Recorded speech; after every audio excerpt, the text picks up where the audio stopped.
Aku tidak butuh hukum internasional. Hanya ada satu hal yang bisa menghentikanku, moralitasku sendiri. Kata Donald Trump dalam sebuah wawancara dengan The New York Times. Kata-kata ini diucapkan dalam konteks yang sangat spesifik. Munculnya tujuan baru bagi Presiden Amerika Serikat. Tujuan itu adalah Greenland. Trump berpendapat bahwa menguasai pulau itu sangat penting bagi keamanan nasional Amerika Serikat. Di sisi lain, pemerintah Denmark dan Greenland bersedia memperluas kerjasama dengan Washington, tetapi tidak bersedia menjual pulau tersebut. Bagi Presiden Amerika, itu tidak cukup. Akibatnya, ketegangan terus meningkat. Sebuah laporan yang baru-baru ini bocor dari Kementerian Pertahanan Denmark memperingatkan bahwa Amerika Serikat sedang mengumpulkan data sensitif tentang pangkalan militer, pelabuhan, dan bandara di Greenland. Dikombinasikan dengan ancaman Trump, ia secara eksplisit menolak untuk mengesampingkan kemungkinan mengambil alih Greenland dengan kekerasan. Ini mengirimkan sinyal yang sangat berbahaya. Pemerintah Eropa menanggapi retorika Trump dengan sangat serius. Prancis, Inggris, Jerman, Belanda, Norwegia, Swedia, dan Finlandia bahkan telah memutuskan untuk mengerahkan pasukan ke Greenland untuk memperkuat pertahanan pulau tersebut terhadap provokasi yang bermusuhan. Namun, Trump tidak menyerah. Ia mulai mengancam negara-negara Eropa dengan tarif tambahan. Brussel yang terguncang pada gilirannya mempertimbangkan tindakan balasan terhadap perusahaan-perusahaan Amerika. Hubungan antara Amerika Serikat dan Eropa belum pernah setegang ini dalam waktu yang sangat lama. Seolah itu belum cukup, Trump kemudian mengusulkan format baru untuk apa yang disebut Dewan Perdamaian, di mana ia mengundang sejumlah pemimpin dunia, termasuk Vladimir Putin dan Alexander Lukashenko. Di Arktik yang jauh, yang sedang terjadi bukan hanya perselisihan tentang masa depan Greenland, tapi juga perjuangan tentang masa depan seluruh aliansi Atlantik Utara.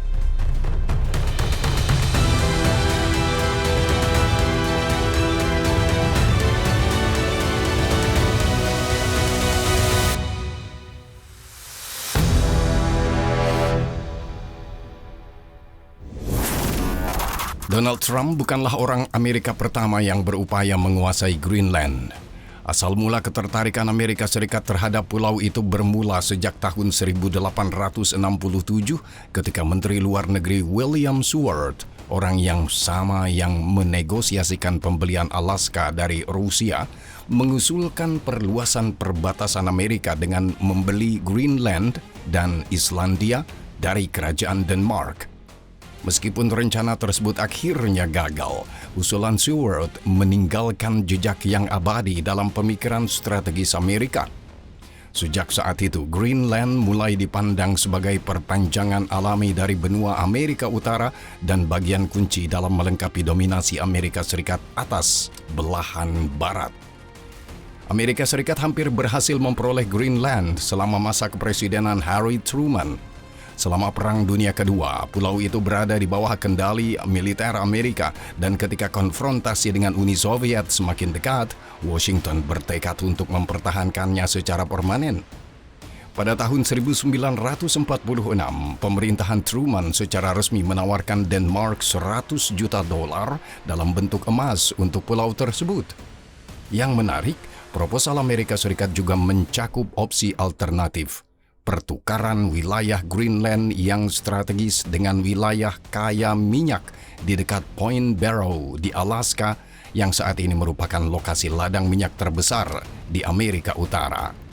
Meskipun mengalami kesulitan ekonomi pasca perang yang parah, Denmark akhirnya menolak tawaran Truman. Sebagai gantinya, kedua belah pihak mencapai kompromi yang sesuai dengan kepentingan masing-masing. Pada tahun 1951, Amerika Serikat dan Denmark menandatangani Perjanjian Pertahanan Greenland yang secara efektif mengukuhkan peran Washington sebagai penjamin keamanan utama pulau tersebut, sementara mengurangi peran Denmark sebagian besar menjadi administrator sipil. Perjanjian tersebut memberikan hak yang luas kepada Amerika Serikat, termasuk wewenang untuk mendirikan apa yang disebut zona pertahanan di Greenland, zona yang dalam praktiknya dikecualikan dari yurisdiksi Denmark. Dalam kerangka kerja ini, Amerika Serikat membangun lebih dari selusin pangkalan militer di pulau itu. Pada puncak Perang Dingin, sekitar 10.000 tentara Amerika ditempatkan di sana. Pada saat itu, personel militer Amerika Serikat mencakup hampir 30% dari seluruh populasi Pulau Hijau tersebut. Dengan runtuhnya Uni Soviet dan berakhirnya Perang Dingin, Amerika Serikat secara bertahap mengurangi kehadirannya di Greenland, menutup pangkalan-pangkalan secara berturut-turut dan menarik pasukan. Namun, jeda strategis di Arktik ini terbukti berumur pendek. Sejak tahun 2010, kita telah menyaksikan tidak hanya perluasan kehadiran Rusia yang stabil di wilayah tersebut, tetapi juga kedatangan pemain baru, Republik Rakyat Tiongkok. Dikombinasikan dengan perubahan iklim dan pencairan es Arktik, persaingan untuk wilayah tersebut telah berubah menjadi perlombaan tanpa ampun untuk sumber daya strategis dan jalur perdagangan baru. Sementara itu, Greenland telah menemukan dirinya berada di pusat perjuangan ini. Sulit untuk melebih-lebihkan pentingnya Greenland secara strategis bagi Washington dan perencanaan keamanan nasional Amerika Serikat. Mari kita mulai dengan dimensi militer. Pangkalan antariksa Pituffik yang hingga tahun 2023 dikenal sebagai Pangkalan Udara Thule adalah instalasi militer paling utara yang dioperasikan oleh Amerika Serikat. Pangkalan ini berfungsi sebagai mata dan telinga dari arsitektur pertahanan Amerika. Signifikansi Pituffik berasal dari lokasi geografisnya yang unik yang memungkinkan cakupan radar di area yang tidak dapat diakses oleh sistem berbasis darat lainnya. Di jantung pangkalan tersebut terdapat sistem peringatan dini rudal balistik, jaringan radar yang mampu mendeteksi dan melacak rudal balistik antar benua yang diluncurkan oleh Rusia atau Tiongkok menuju Amerika Utara melalui Arktik dan Kutub Utara. Tanpa data dari Pituffik, waktu respons Washington terhadap serangan nuklir akan berkurang secara drastis sehingga merusak kredibilitas pencegahan nuklir Amerika Serikat. Dalam beberapa tahun terakhir, pangkalan ini juga semakin penting di bidang antariksa. Kini dioperasikan oleh Angkatan Luar Angkasa Amerika Serikat. Pituffik memainkan peran penting dalam memantau satelit dan objek di orbit kutub. Namun, nilai strategis Greenland jauh melampaui sekadar pertahanan rudal. Pulau ini juga membentuk pilar barat dari apa yang disebut celah Giuk, Greenland, Islandia, dan Inggris Raya. Titik rawan maritim ini memisahkan Laut Norwegia dari Samudra Atlantik yang terbuka. Pengendalian celah Giuk sangat penting secara strategis tidak hanya untuk keamanan Amerika Serikat, tetapi juga untuk seluruh aliansi Atlantik Utara. Kembali ke Tiongkok. Skala ambisi Arktik Tiongkok paling baik diilustrasikan oleh fakta bahwa pada tahun 2018, Beijing menyatakan dirinya sebagai negara dekat Arktik. Kebijakan Tiongkok di kawasan ini mengikuti pendekatan jalur ganda. Di satu sisi, Beijing berupaya mengembangkan apa yang disebutnya jalur sutra kutub. Di sisi lain, mereka bertujuan untuk mengamankan pijakan permanen di Arktik dengan mengendalikan infrastruktur strategis dan mendapatkan akses ke deposit lokal unsur tanah jarang. Pada tahun 2018, perusahaan milik negara Tiongkok, China Communication Construction Company, hampir mendapatkan kontrak senilai sekitar $550 juta untuk memodernisasi bandara-bandara di Greenland, yaitu di Nuuk, Ilulissat, dan Qaqortoq. Namun, di bawah tekanan dari Amerika Serikat, pemerintah Denmark turun tangan dan memblokir tawaran Tiongkok tersebut. Kegagalan serupa terjadi setelah upaya Tiongkok untuk mengakuisisi pangkalan Angkatan Laut Groenendael di Greenland Selatan. Upaya Tiongkok untuk menguasai cadangan logam tanah jarang di Greenland juga gagal. Meskipun Tiongkok sudah mengendalikan sekitar 60% penambangan logam tanah jarang global dan sekitar 90% pengolahannya, mendapatkan akses ke sumber daya Greenland tetap akan sangat berharga bagi Beijing karena akan semakin memperkuat monopoli Tiongkok. Di bawah lapisan es Greenland terdapat salah satu cadangan bahan baku strategis terbesar di dunia yang belum dimanfaatkan. Menurut laporan survei Geologi Amerika Serikat dan Layanan Geologi Denmark, pulau itu mengandung deposit 25 dari 34 bahan baku yang diklasifikasikan sebagai kritis oleh Uni Eropa dan 43 dari 50 mineral yang dianggap vital bagi keamanan nasional Amerika Serikat. Kondisi perebutan sumber daya Greenland antara Amerika Serikat dan Tiongkok paling baik diilustrasikan oleh nasib dua proyek pertambangan unggulan, Vanipfield dan Tanbreez. Vanipfield dimiliki oleh Energy Transition Minerals, sebuah perusahaan yang terkait dengan modal Tiongkok. Terlepas dari kekayaan mineral yang sangat besar di lokasi tersebut, penambangan di sana bahkan tidak pernah dimulai. Mengapa? Pada tahun 2021, setelah kemenangan elektoral Partai Inuit Ataqatigiit dalam pemilihan parlemen Greenland, pulau tersebut memberlakukan larangan penambangan uranium. Karena uranium terdapat bersamaan dengan unsur tanah jarang di Vanipfield, larangan tersebut secara efektif menyegel nasib proyek tersebut.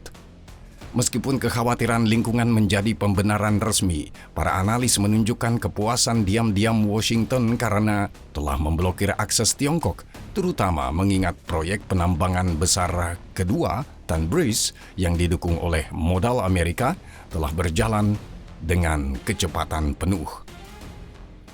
Proyek Tanbreez mengandung unsur-unsur tanah jarang berat yang penting secara strategis seperti dysprosium dan terbium, tetapi yang terpenting tidak mengandung uranium yang bermasalah. Pada tahun 2025, Exim Bank yang didukung pemerintah Amerika Serikat menawarkan pinjaman sebesar $120 juta untuk mendukung pengembangan Tanbreez. Pada Januari 2026, pembentukan usaha patungan diumumkan yang membayangkan pengiriman bahan mentah dari Greenland ke Arab Saudi untuk diproses, diikuti oleh pengangkutan logam olahan ke Amerika Serikat untuk digunakan dalam industri pertahanan Amerika. Seperti yang kita lihat, kehadiran nyata Tiongkok di Greenland masih sangat minim. Bahkan ketika Beijing berhasil mendapatkan kontrak, pelaksanaannya biasanya terhambat, baik oleh Amerika Serikat maupun oleh kendala lingkungan dan iklim. Namun tidak ada yang menunjukkan bahwa kemunduran berulang ini telah menghalangi Tiongkok untuk mencari pijakan di wilayah tersebut. Sebaliknya, seiring percepatan perubahan iklim dan terus mencairnya lapisan es Arktik yang membuka jalur pelayaran baru, persaingan untuk Arktik justru semakin intensif.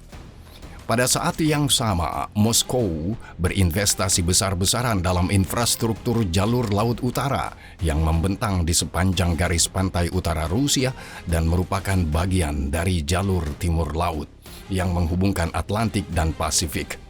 Untuk saat ini, beberapa bagian jalur laut utara hanya bebas es selama sekitar 2 bulan per tahun. Tetapi perubahan iklim berkembang cukup pesat sehingga situasi ini dapat berubah secara dramatis dalam beberapa dekade mendatang. Beijing bertaruh pada hasil ini, berupaya membangun apa yang disebut jalur Sutra Kutub, yang sebagian besar tumpang tindih dengan jalur laut utara Rusia. Dalam konteks ini, Greenland menjadi sangat penting. Penguasaan pulau tersebut memungkinkan Amerika Serikat untuk memproyeksikan kekuatan ke Laut Barents yang secara signifikan membatasi kebebasan bergerak armada utara Rusia. Dengan kata lain, jika terjadi konflik, Greenland akan berfungsi sebagai kapal induk yang tak dapat tenggelam, mengunci celah Gyuk dan secara efektif menghalangi pasukan Angkatan Laut Rusia untuk menerobos ke perairan terbuka Atlantik. Di atas panggung geopolitik yang telah dipersiapkan dengan cermat ini, kini Donald Trump melangkah. Presiden ini berpendapat bahwa kendali penuh Amerika Serikat atas Greenland sangat penting dari sudut pandang keamanan nasional Amerika. Ia menyoroti peran Greenland dalam proyek yang disebut Golden Dome, sistem pertahanan rudal Amerika Serikat yang baru. Di antara argumennya, Trump juga menunjuk pada kekayaan alam pulau itu yang melimpah, yang tersembunyi di bawah lapisan es yang tebal. Menurutnya, jika Amerika Serikat tidak mengambil kendali atas Greenland, pulau itu pasti akan jatuh ke tangan Rusia atau Tiongkok, sementara Denmark dan sekutu-sekutu Eropanya tidak akan mampu memberikan respons yang berarti. Namun, argumen-argumen ini sebagian besar cacat dan terlepas dari data konkret. Seperti yang telah kami catat, setiap upaya Tiongkok untuk mendapatkan pijakan di Greenland selalu berakhir dengan kegagalan. Setiap kali Washington mengisyaratkan penentangannya terhadap proyek Tiongkok ke Denmark dan Greenland, keberatan Amerika diperhitungkan dan Tiongkok dengan satu atau lain cara dikeluarkan dari persamaan. Mengenai kekayaan alam Greenland, pulau ini memang memiliki cadangan unsur tanah jarang yang sangat besar serta minyak dan gas alam. Namun, kurangnya infrastruktur dan iklim yang keras membuat ekstraksi sangat mahal. Meskipun ini mungkin akan berubah dengan cepat dalam beberapa dekade mendatang. Namun, masalah utamanya terletak pada penduduk lokal Greenland.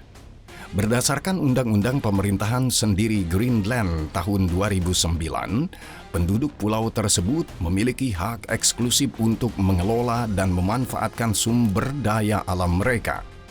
Dalam beberapa tahun terakhir, pemerintah Greenland telah mengambil serangkaian keputusan yang sangat membatasi eksploitasi sumber daya. Pada tahun 2021, pemerintah memberlakukan larangan penambangan uranium, serta proyek-proyek di mana uranium akan muncul sebagai produk sampingan yang secara efektif menghentikan proyek Vannifield. Pada tahun yang sama, pemerintah Greenland juga memutuskan untuk berhenti mengeluarkan izin baru untuk eksplorasi minyak dan gas. Terlepas dari kendala-kendala itu, investor Amerika tidak punya banyak alasan untuk mengeluh. Proyek Tanbreez yang terkait dengan Amerika Serikat yang berfokus pada ekstraksi unsur tanah jarang bersih tanpa uranium terus berkembang. Pemerintah Greenland menaruh harapan besar pada proyek ini, memandang pendapatan yang dihasilkan sebagai jalan potensial untuk mengurangi ketergantungan pada subsidi Denmark. Namun, argumen Donald Trump yang paling keliru adalah klaim intinya bahwa keamanan nasional membutuhkan kendali Amerika Serikat atas Greenland. Pada puncak Perang Dingin, Amerika Serikat mempertahankan sekitar 10.000 personel dan lebih dari selusin pangkalan militer di pulau itu. Saat ini, Amerika Serikat hanya mengoperasikan satu pangkalan luar angkasa Pitufik yang diisi oleh sekitar 150 tentara. Tidak ada seorang pun, baik pemerintah Denmark maupun pemerintah Greenland, yang menekan Washington untuk mengurangi kehadiran militernya. Keputusan itu sepenuhnya dibuat oleh Amerika Serikat sendiri. Lars Løkke Rasmussen, Menteri Luar Negeri Denmark yang mengunjungi Gedung Putih pada awal Januari, menegaskan bahwa pemerintah Denmark tidak melihat hambatan bagi Amerika Serikat untuk meningkatkan kehadiran militernya di Greenland jika Washington memilih demikian. Denmark hanya memiliki satu syarat, bahwa setiap perluasan harus dilakukan dalam kerangka perjanjian yang ada, yaitu Perjanjian Pertahanan Greenland tahun 1951. Otoritas lokal Greenland telah mengadopsi posisi yang sama. Dengan kata lain, tidak ada yang mencegah Amerika Serikat untuk sekali lagi mengerahkan 10.000 pasukan ke pulau itu seperti yang dilakukannya selama Perang Dingin atau untuk membangun komponen sistem pertahanan rudal Golden Dome di Greenland. Namun, kerangka kerja yang ada tidak memuaskan Donald Trump. Mengapa? Karena sebenarnya ini bukan hanya tentang keamanan Amerika Serikat atau Greenland. Setidaknya bukan hanya itu. Dimensi penting dan sering diabaikan dari masalah ini adalah bahwa masalah Greenland berfungsi sebagai dalih yang nyaman untuk meningkatkan ketegangan antara Amerika Serikat dan Uni Eropa dan untuk memperdalam perpecahan internal di dalam Uni Eropa sendiri. Sesuatu yang dapat kita amati terjadi hampir secara langsung. Sementara beberapa negara anggota Uni Eropa bertekad untuk mempertahankan otonomi Greenland, yang lain hanya menonton dari pinggir lapangan, dan yang lainnya diam-diam mendukung Amerika Serikat dalam ekspansi Arktiknya. Ini mungkin terdengar seperti strategi yang sangat Machiavellian. Tetapi pemerintahan Trump tidak menyembunyikan niatnya. Dalam strategi keamanan nasional Amerika Serikat yang baru yang diterbitkan Desember lalu, Washington secara terbuka menegaskan bahwa mereka berupaya melemahkan kohesi Uni Eropa dan membangun di Eropa apa yang digambarkan oleh para ahli strategi Amerika sebagai blok negara-negara sehat di Eropa Tengah, Timur, dan Selatan yang bersekutu di sekitar Amerika Serikat. Greenland hanyalah langkah lain menuju realisasi visi Eropa yang terpecah ini. Perlu juga dicatat bahwa penguasaan Greenland sangat sesuai dengan tujuan inti lain dari strategi keamanan Amerika yang baru, mencapai supremasi penuh Amerika Serikat di belahan barat, sejalan dengan apa yang disebut Doktrin Monroe. Jika Greenland berada di bawah kendali Amerika Serikat, Washington secara efektif akan menempatkan Kanada dalam posisi yang sulit pada saat pemerintahan Trump juga berupaya menundukkan Ottawa secara geopolitik. Ini bukanlah hal yang mengejutkan. Sejak tahun 1867, Menteri Luar Negeri William Seward telah memandang Greenland sebagai jembatan untuk memperluas kekuatan Amerika ke arah Kanada. Terakhir, kita tidak bisa mengabaikan motivasi yang murni bersifat pribadi dan psikologis. Setelah bertahun-tahun mengamati Donald Trump di panggung geopolitik besar, satu hal yang sangat jelas, ia ingin mengamankan tempatnya dalam sejarah dengan cara apapun yang diperlukan.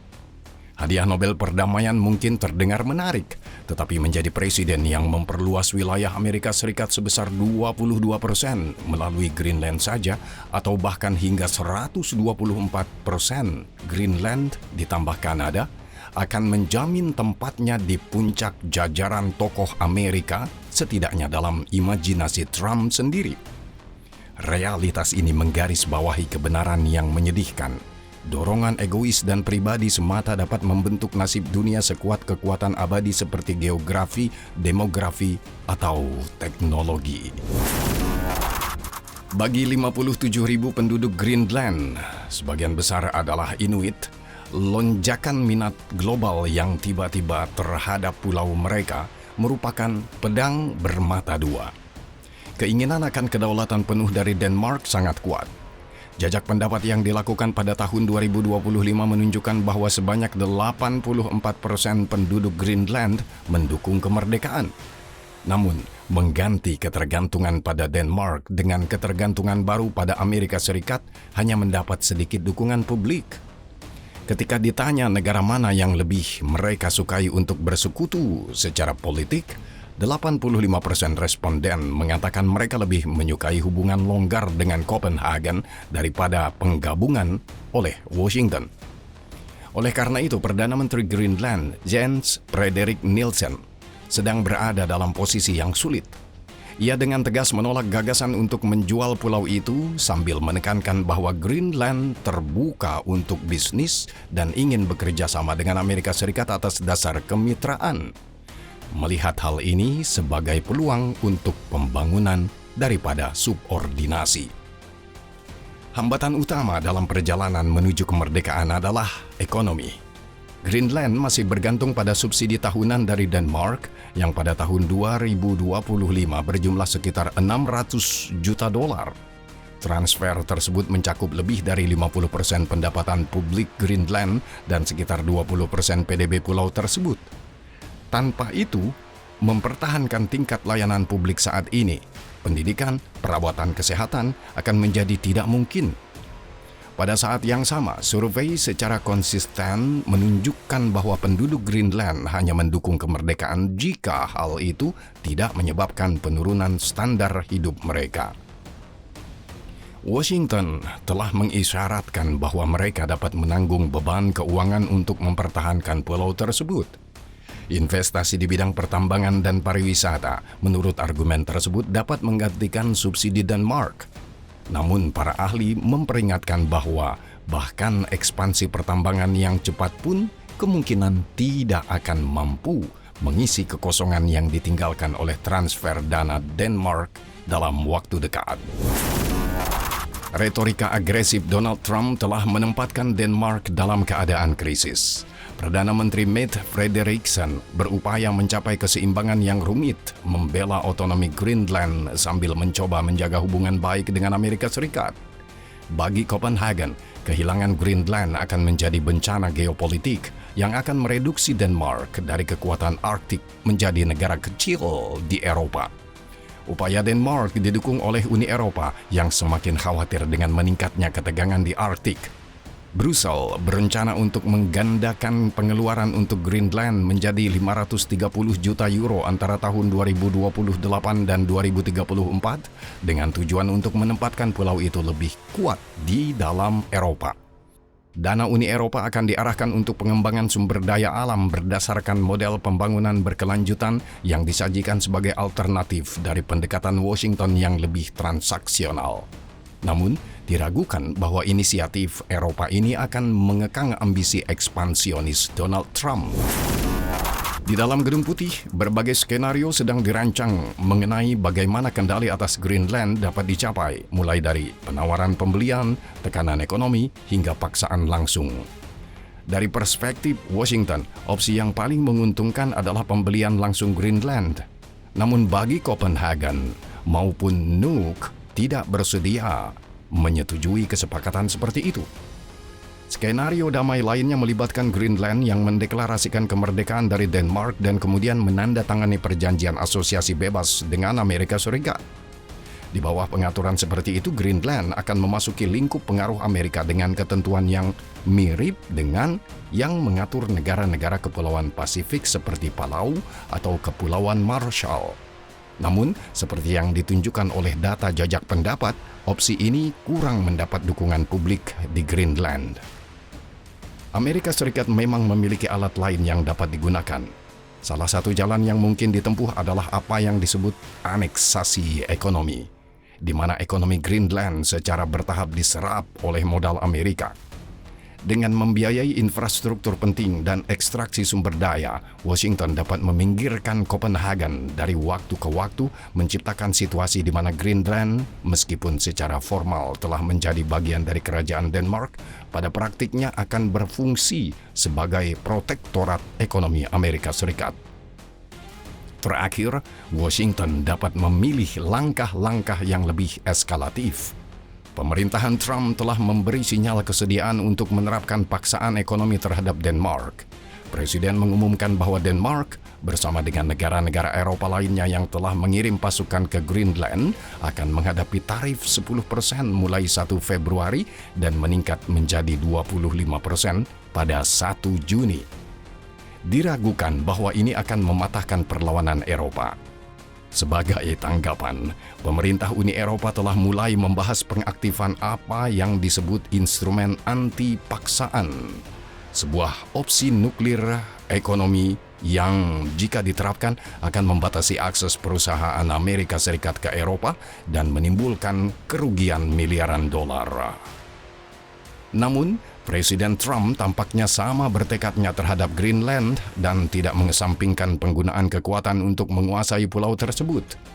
Meskipun langkah seperti itu mungkin terdengar seperti fiksi politik yang tidak hanya akan membahayakan hubungan Amerika Serikat-Eropa, tetapi juga masa depan NATO itu sendiri, dalam logika Donald Trump dan America First, hal itu bukanlah sesuatu yang sepenuhnya mustahil.